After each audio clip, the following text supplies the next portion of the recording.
This is a normal scope, and I'm going to teach you how to take long-range shots with it without adjusting any MOA. Modern technology has been taking over the shooting industry, particularly in the long-range department. This has caused plain scopes like these, just a good old set of crosshairs that are adjusted to the point of impact and left there, a thing of the past. Almost. The only problem is those things cost a fortune. And that's a big problem because nothing goes together better than outdoorsmen and out of money.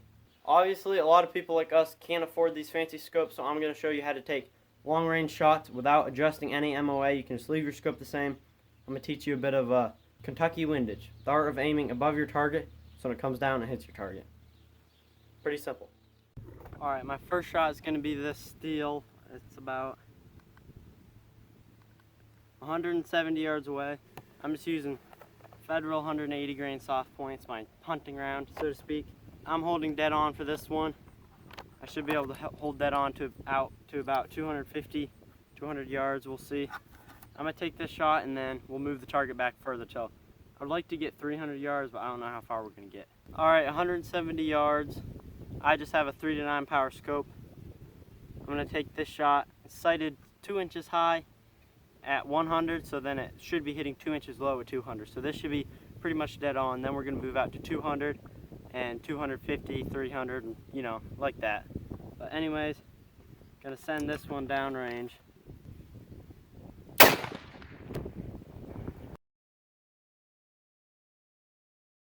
Alright, well, I hit the steel like I knew I would. 170 yards.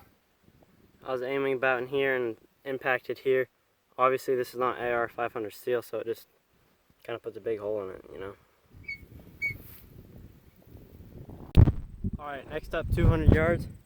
I got my target here, and I'm going to be shooting from way up there. So that's 200 yards, and I should be pretty dialed in for this.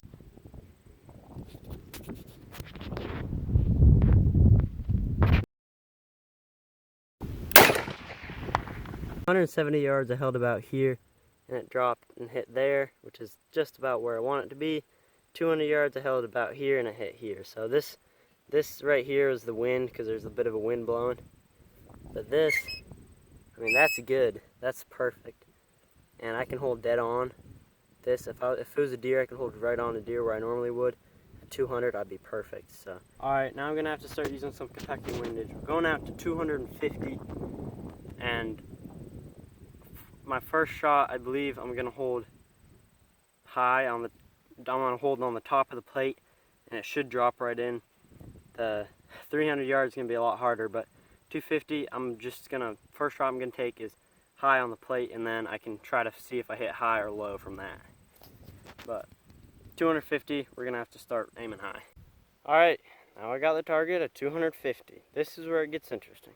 Where we're shooting from, this is where we are. That's a long shot, probably a longer shot than I'd ever take on an animal hunting, but see if we can hit it. Right, so far it's been 2 shots, 2 hits. Hopefully this will be a third. I don't think so, but I'm gonna hold 250. I'll be holding at the top of the steel. It's still in the steel, but just at the very top of it. See if we can make a hit. And after that, see if we can do 300. So right now I'm just going off the trajectory of the bullet. You can find a bunch of stuff online and figure that stuff out. And I should make a hit at 250, I think, if I hold at the top of that steel. So, send one down range. There is a bit of a crosswind pushing this way, so I'm going to hold a little bit to the left because of that.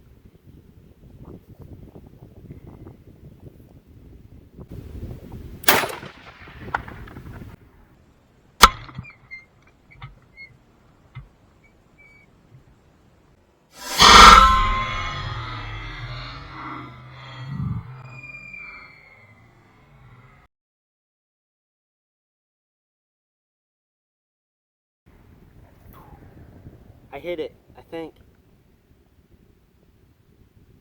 I just hit it. It sounded different, so I don't know where I hit, but I did hit it. 250 yards down. Alright, I just made contact at 250. The trajectory said I was supposed to hold basically at the top of the steel, so that's what I did. 300, I'm not sure, but I'm going to be holding a lot of inches over. That's all I know.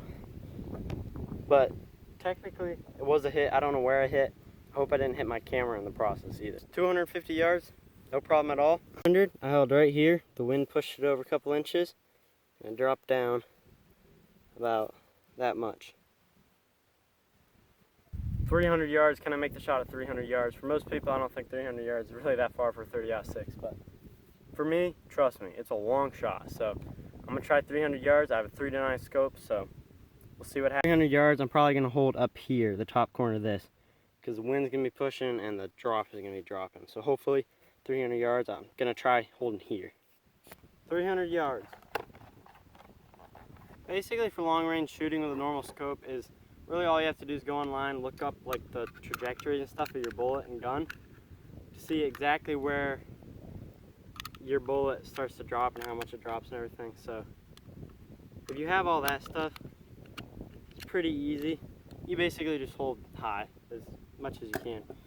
You can, what you want to do if you want to really shoot long range, you can put a ruler above your target so you know how many inches or whatever. Hold high. I'm not doing that.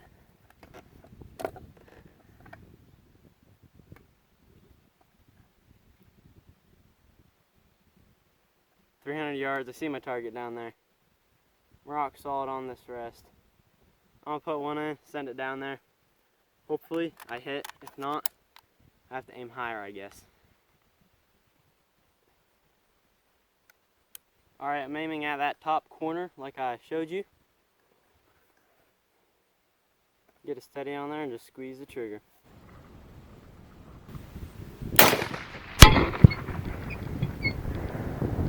I believe I hit high.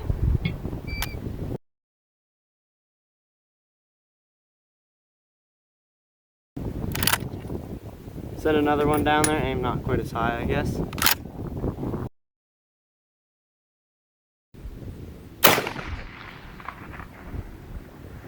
Another miss.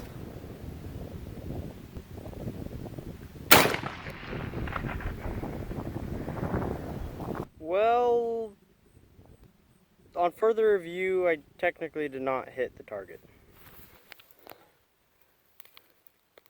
Wait a second.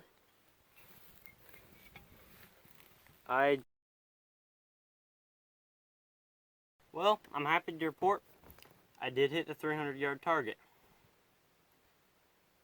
I may have also hit the 300-yard camera in the process. As the bullet hit the target and fragmented and the copper came back and hit it. I guess I didn't think it'd get hit. I mean, I knew it would happen eventually. Putting cameras next to targets is usually not a good idea when you're shooting at it. When I first looked at this, I thought it was really bad, but it doesn't actually look that bad. It hit here. This waterproof case is obviously pretty much ruined, but I think the camera might be fine. There's copper in there, so let's open it up. It did turn on, so I will say that.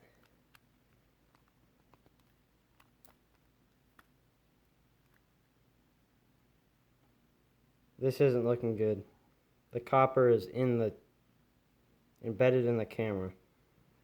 This is what the case looks like. Blew a hole through there. I'm gonna try to just take this off. Oh, that's like stuck on there. Stuck on there good. Oh, dang. So, this right here is cracked. I'm gonna try to, I don't know if I should pull that off, but I'm gonna wipe this lens off first. Alright, the lens is clean. It isn't broken. I mean, it is messed up here, but, you know. Anyways, I'm gonna turn it on.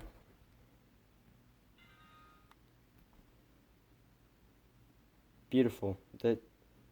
Up here in this corner is where it got hit, but it's fine the whole way through. So technically the camera still works, and I'm planning on buying a newer, like actual, like name brand GoPro sooner. So I know it probably wasn't a very good video, but if you subscribe, that means I can buy a nice camera and make better videos.